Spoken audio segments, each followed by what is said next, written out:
মাতাল ভূতের জন্মদিন। সন্ধে গড়াতে না গড়াতেই নুরু, চম্পা, শ্রিয়া সবাই এসেছে ঠাকুমার কাছে গল্প শুনতে। ঠাকুমা গল্প বলতে শুরু করলে। অনেক বছর আগেকার কথা। তখন ভূতেদের বলতে এক বিরাট সাম্রাজ্য হতো। এখনকার দিনের মতো তাদের এদিক ওদিক লুকিয়ে থাকতে হতো না। আলো দেখে ভয় পাওয়া, রাম রাম বলতে না পারা, ভূতেদের সমাজে এই ব্যাপার স্বাভাবিক ছিল। এই জন্য ভূত সাম্রাজ্য ধীরে ধীরে অনেক পিছুতে লাগলো।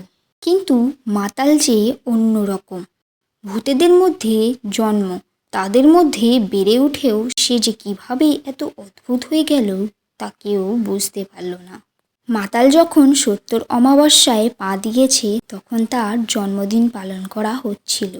জন্মদিনে উপস্থিত নানা ধরনের নবীনতম ও প্রাচীনতম ভূতেরা, শাকচুন্নি, ডাইনি, নরকঙ্কাল, পণ্ডিত ভূত সবাই এসেছে।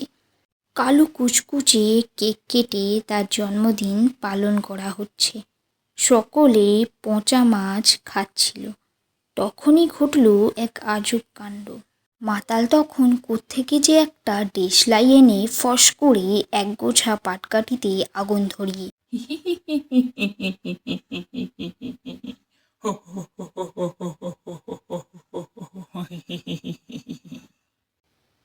করে হেসে উঠল।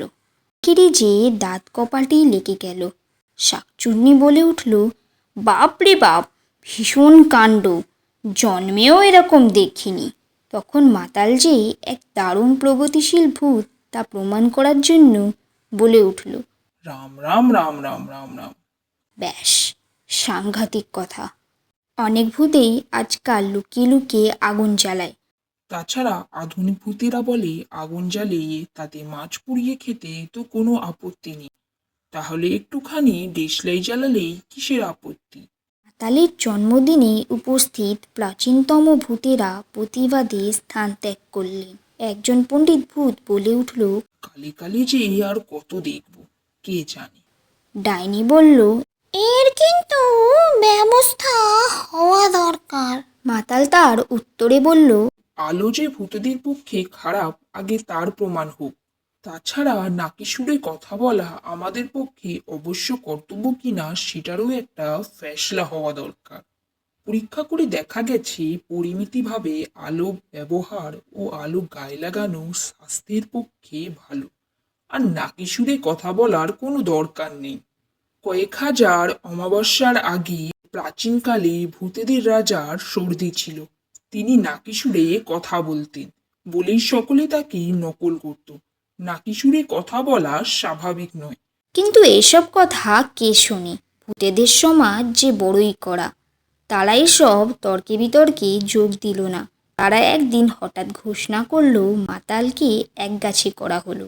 তারপর থেকে মাতালের যে ভারী কষ্ট।